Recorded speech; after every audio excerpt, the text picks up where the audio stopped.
guys, what's going on? Welcome back to EnglishTeacher.lk. ඔන්න මං අදත් ආව සුපුරුදු විදිහට ඔයාලත් එක්ක අලුත් ලෙසන් එකක් අරගෙන. ඔයාලගේ ජීවිතේ නිකන් ඉදි යාළුවොත් එක්ක ඉදි ෆැමිලි එකේ කට්ටියත් එක්ක ඉදි මෙහෙම කියලා තියනවාද? කොහොමද එහෙනම්? ඔයාලට කොහෙන්ද හයියක්? මට කොහෙන්ද මෙච්චර හයියක් කියලා අහලා තියනවාද? අපි ඒකට කියනවා කොහෙන්ද හයියක් කියන එකට how dare you? How dare you? අපි බලමු ඒකට එක්සැම්පල් ටිකක් අරගෙන. ඔයාලට කොහෙන්ද ආවේ හයියක්? මට බනින්න. How dare you blame me? Okay, let's see more example. ඔයාලට කොහෙන්ද හයියක් ආවේ? මෙහෙ එන්න කොහෙන්ද හයියක්? How dare you come here? ඔයාලට කොහෙන්ද හයියක් මෙහෙ එන්න? How dare you come here? ඔයාලට කොහෙන්ද හයියක් එහෙ යන්න? කොහොමද එහෙනම් කියන්නේ? How dare you? How dare you go there? ඔයාලට කොහෙන්ද හයියක් එහෙ යන්න?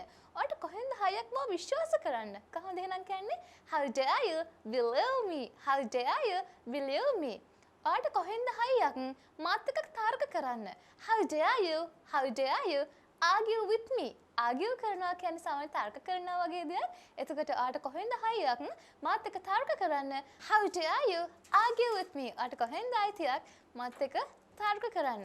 ඔයාලට කොහෙන්ද හයියක් මාව අමතක කරන්න? ඔයාලට කොහෙන්ද හයියක් තිබි මාව අමතක කරන්න? How dare you? How dare you forget me? How dare you forget me? එහෙනම් කොහොමද කියන්නේ?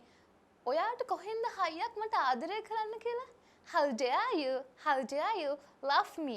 How dare you love me? එහෙනම් කොහොමද කියන්නේ? ඔයාට කොහෙන්ද හයියක් මගේ මේ ලියුම් කියවන්න? සමහර ඔයාගේ යාළුවන්ගේ මැසේජ් කියවන්න ඇති, ලියුම් කියවන්න ඇති. ඉතින් ඔයාට බනින්න පුළුවන් ඔයාගේ යාළුවා ඔයාගේ මැසේජ් එහෙම කිව්වහම, ලියුමක් එහෙම කිව්වහම ඔයාට කොහෙන්ද ආවේ හයියක් මගේ ලියුම් කියවන්න?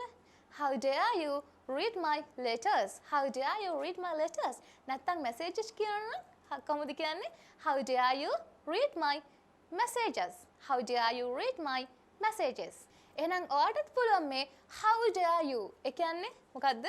කොහෙන්ද හයියක්? කොහෙන්ද හයියක් කියන එක පාවිච්චි කරලා ඔයාගේ English knowledge එක improve කරගන්න. ඒ වගේම කාට හරි බනිද්දී ආ family එකේ කට්ටියත් එක්ක ඉද්දී යාළුවොත් එක්ක ඉද්දී how dare you came here? ඔයාට කොහෙන්ද ආවේ හයියක් මෙහෙ එන්න?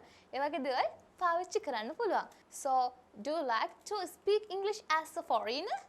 So, you can subscribe EnglishTeacher.lk.